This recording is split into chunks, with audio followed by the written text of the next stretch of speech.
நன்றிகள். அடுத்ததாக கரைபடியா கரைகள் என்ற தலைப்பில் கவிதை சொல்ல வருகிறார் ஆயிஷா மிர்சா.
அருமையாக பேசிய மாணவிக்கு எமது நன்றிகள். அடுத்ததாக கவிதை பேச வருகிறது மௌலிகா, செகண்ட் ஸ்டாண்டர்ட்.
அருமையாக சொல்லிய மாணவிக்கு எமது நன்றிகள். அடுத்ததாக பாடல் பாட வருகிறார் சைபால், 2ஆம் வகுப்பு மாணவன்.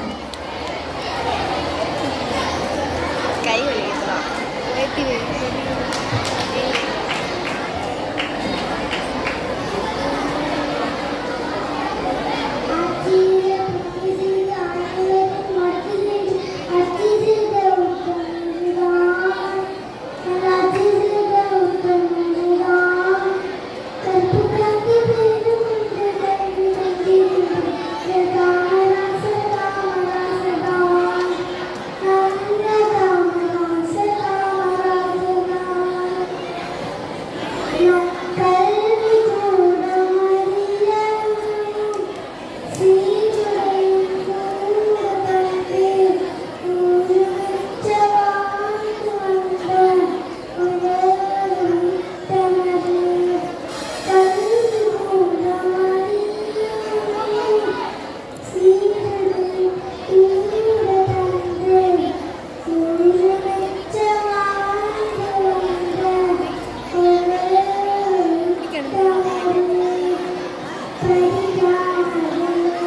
அருமையாக பேசிய மாணவனுக்கு எமது நன்றிகள்.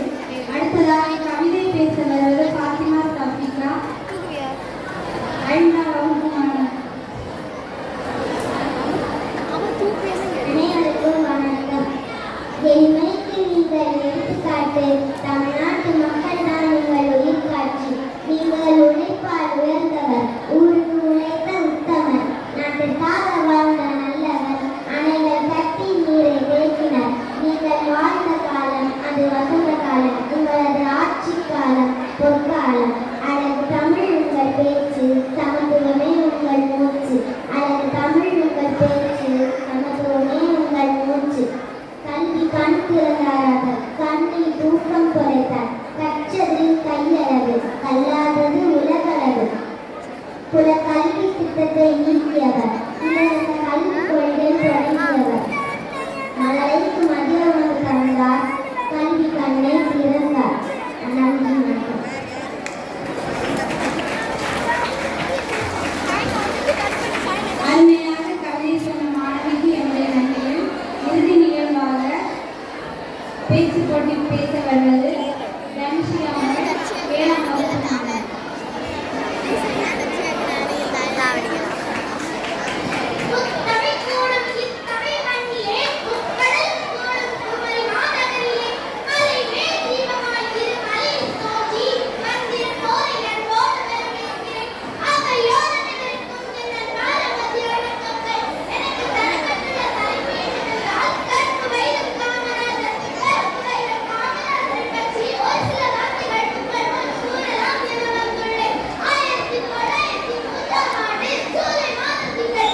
முக்கணியில் சிறந்திருக்குமா, ஆங்கில மாதத்தில் சிறந்திருக்குமே, தமிழ் மாதத்தில் சிறந்திருக்கிறது.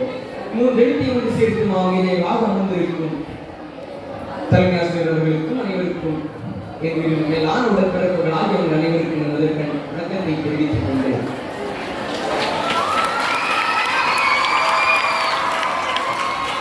முதல்வராக காமராஜர் என்ற தலைப்பில் ஒரு சில கருத்துக்களை முன் கூறலாம் என வந்துள்ளேன். கர்ம வீரர், படிக்காத மேதை, ஏழை பங்காளர், குறிப்பாக என்னுடைய குமரி மாவட்ட மக்களால் எங்கள் அப்பச்சியின் அன்போடு அழைக்கப்பட்ட பெருந்தலைவர் காமராஜர் விருதுநகரில் 1903 ஆண்டு ஜூலை 15ஆம் நாள் குமார சுவாமிக்கு சிவகாமி அம்மையாருக்கு மகனாக பிறந்தார். இவர் எளிய குடும்பத்தில் பிறந்தவர், எல்லாரும் ஏற்ற நல்லவர். இவர் தன்னுடைய 6 வயதில் தன்னுடைய தந்தையை வந்தார். தொடர்ந்து தன்னுடைய மாமாவின் துணிக்கடையில் வேலைக்கு சேர்ந்தார்.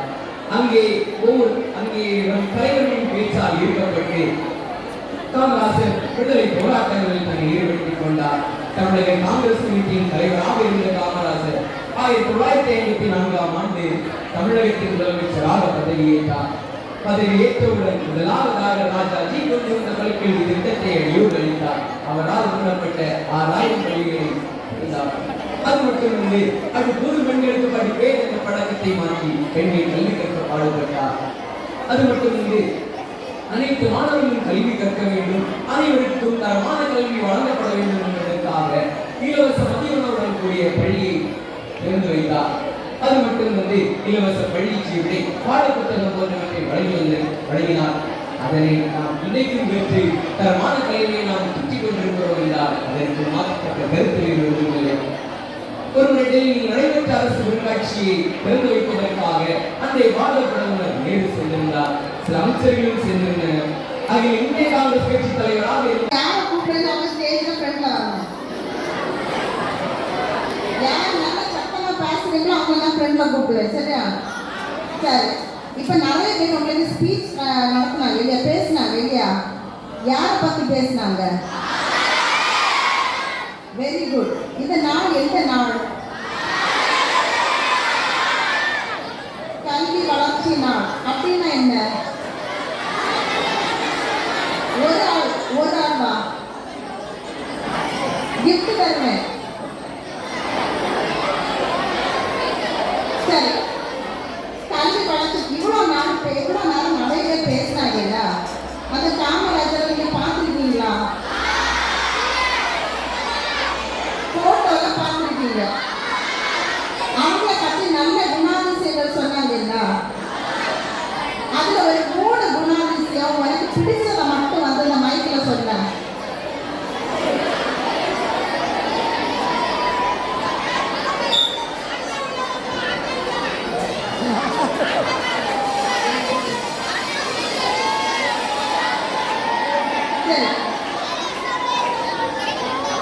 கவனி, அதாவது அவங்களுக்கு இருக்கக்கூடிய நேர்மையான குணம் இருக்கு, எளிமையான குணம் இருக்கு.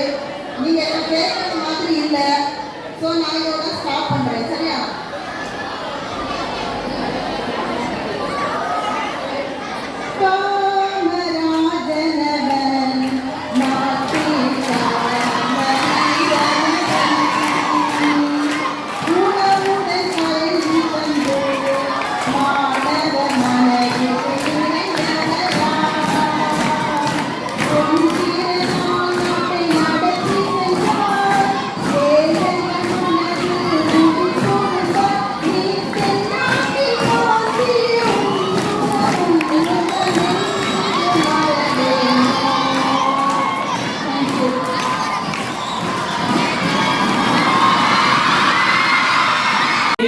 கேட்டபோது ஒன்றுமில்லை தலைவரே என்று சற்று ஒதுங்கிய பாடப்பட்டார். காமராஜரின் நிலைமையை உணர்ந்து தாமே கட்டாயமாக காசு போட்டு தன்னுடைய இடையை பார்த்து வைத்தார். இவ்வாறு மிக எளிமையான முதலமைச்சராக திகழ்ந்தவர் தான் அப்பச்சி காமராஜர். அது மட்டுமின்றி ஒரு நிகழ்வாகத்தான் அந்த மதிய உணவு திட்டத்தை அவர் கொண்டு வந்தார் என்பது மீண்டும் அறிந்த ஒரு விஷயமாக இருக்கிறது. இவ்வாறு எளிமையை சிகரமாக நம் அனைவருக்கு தரமான கேள்வி இந்த அளவு நாம் கற்றுக்கொண்டால் அன்னைக்கு நம்முடைய அப்பச்சி காமராஜர் போட்ட விதைதான் இன்றைக்கு ஒரு நலமாக நம் அனைவரும் பயன்பெறும் வகையில் அமைந்திருக்கிறது என்பது அனைவரும் அறிந்த உண்மையாக காணப்படுகிறது. காமராஜர் முதலமைச்சராக இருந்த வேளைகளில் பல தொழிற்சாலைகளை நிறுவினார்.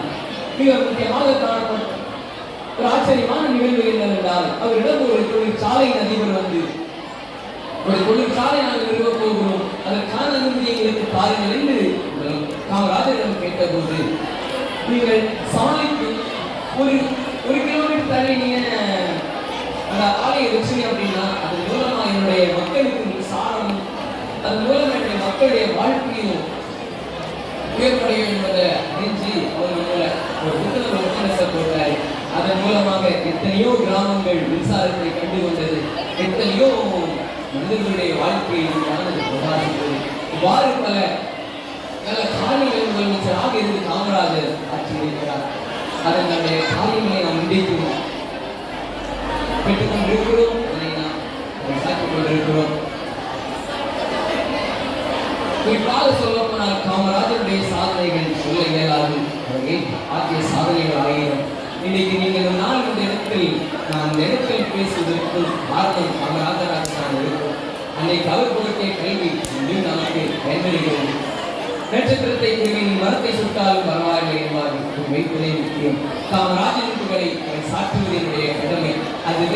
அதை உங்கள் இதயத்திலே சாற்றிவிட்டேன். நம் ஒவ்வொருவரின் கடமையாக இருப்பது காமராஜரின் புகழை உலகில் இன்னும் அறியாதவர்களுக்கு பரப்புவதுதான். காலமும் சுருக்கம், கருத்தோ பெருக்கம். இனியும் நான் பேசினால் ஏற்படும் பேசி முடிக்கிறேன். நன்றி, வணக்கம்.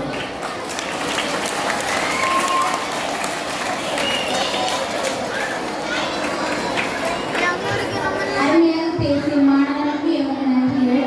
அடுத்ததாக பேச வருவது அஸ்வின் ஏகுபன்.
அருமையாக பேசிய மாணவனுக்கு எனது நன்றிகள்.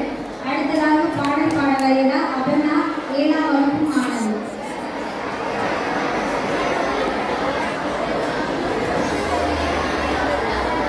Thank you.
மாற்றிவிட்ட பெருந்தலைவர் காமராஜர் அவரு கர்மவீரர் காமராஜர் அவரு கர்மசீலர் சின்னம் சிறுசுகளெல்லாம் தினமும் படிக்கணும்னு பள்ளிக்கூடத்திலே மதியம் சோறு போட்டாரு போய்கள் சாலையிட்டு வெளிசைய ஆளை கட்டி போய்கள் சாலையிட்டு வெளிசைய ஆளை கட்டி நாட்டுக்கும் வீட்டுக்கும் நல்ல வழி காட்டினாரு நாட்டுக்கும் வீட்டுக்கும் நல்ல வழி காட்டினாரு காமராஜர் அவரு கர்மவீரர் காமராஜர் அவரு தர்மசீலர் எங்கராஜ சிங்கராஜ தங்கராஜரா நம்ம எல்லாருக்கும் எல்லாம் காமராஜரா எங்கராஜ சிங்கராஜ தங்கராஜரா நம்ம எல்லாருக்கும் எல்லாம் காமராஜரா.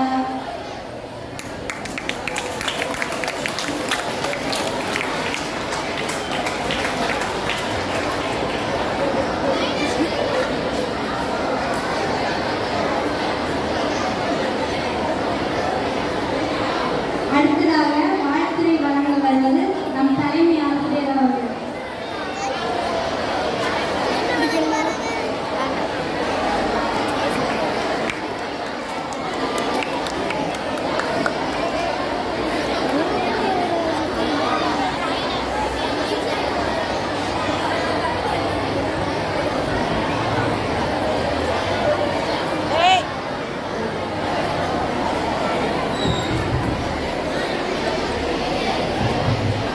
அனைவருக்கும் இங்கே அந்த அவன் எப்படி இருக்காளோ அது மாதிரி இருக்கிறது தானே நமக்கு அந்த சிறப்பாக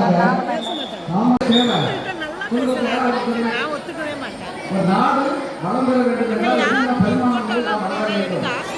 தொழில்துறை வளர வேண்டும், பொருளாதாரத்துறை வளர வேண்டும், வேலை வாய்ப்புகளில் வளர வேண்டும், பாதுகாப்பிலே நாம் வளர வேண்டும். இப்படி பல்வேறுபட்ட பரிணாமங்கள் உண்டு. காமராஜர் அவர்கள் அனைத்து பரிமாணங்களையும் அவர் அணுகினார். அது என்பதிலே மாற்றம் கிடையாது. அவருடைய ஆட்சி காலத்தில் தொழில்துறையானது மிகவும் முன்னேறியது. பாதுகாப்பு நாட்டில் நன்றாக இருந்தது. அதே போல ஒவ்வொரு போக்குவரத்து எந்த ஒரு துறையாக இருந்தாலும் அது மிகுந்த நல்ல முறையில் இயக்கிக் கொண்டிருக்கிறது என்பதிலே மாற்று கருத்து இல்லை. இவை அனைத்தும் சிறப்பாக நடக்க வேண்டும் என்றால் மக்களுக்கு மிக மிக முக்கியமான தேவை என்ன என்று பார்க்கும்போது அது நம்முடைய கல்வி. கல்வியை பொறுத்தவரையில் அந்த நேரங்களில் ரொம்ப குறைந்த அளவு தான் மக்கள் பாடசாலைகளுக்கு சென்று கொண்டிருந்த காலகட்டம். ஏதோ வசதி படைத்தவர்கள் மட்டும்தான் பயின்று வந்த ஒரு காலகட்டம். கல்வி என்பது நிறைய பேருக்கு ஒரு எட்டக்கனியாக இருந்த ஒரு காலகட்டம். அந்த நேரத்தில் தான் காமராஜர் அவர்கள் ஒரு திட்டம் கொண்டுதான் எதிர்த்தோம்னா எல்லாருமே படிக்க வேண்டும். அப்போ எல்லாருமே படிக்க வேண்டும் என்றால் அதில் என்னென்ன முட்டுக்கட்டைகள் இருக்கிற பார்வை நேரத்தில் நிறைய பேருக்கு மதிய சாப்பாடு கிடையாது. சாப்பாடு இல்லாதவர்களுக்கு உணவு வழங்கப்பட்டது, புத்தகங்கள் வழங்கப்பட்டது, ஸ்காலர்ஷிப் கல்வி உதவித்தொகை நிறைய வாங்குறீங்க. அந்த கல்வி உதவித்தொகையானது வழங்கப்பட்டது. இவ்வாறு அந்த மாணவர்கள் கல்வி கற்க வேண்டிய எல்லா சூழல்களையும் உருவாக்கி நிறைய பள்ளிக்கூடங்களை திறந்தது அவருடைய ஆட்சி காலத்தினுடைய ஒரு உச்சகட்டம். அதனால் இன்றைக்கு நம்ம தமிழ்நாட்டை பொறுத்தவரையில் மற்ற மாநிலங்களை விட நாம் கல்வியிலே சிறந்து விளங்குகிறோம் என்றால் அது காமராஜர் அவர்கள் இட்ட ஒரு அடித்தளம் என்பதை மாற்றுகிறது இல்லை. அதனால தான் காமராஜர் கல்வி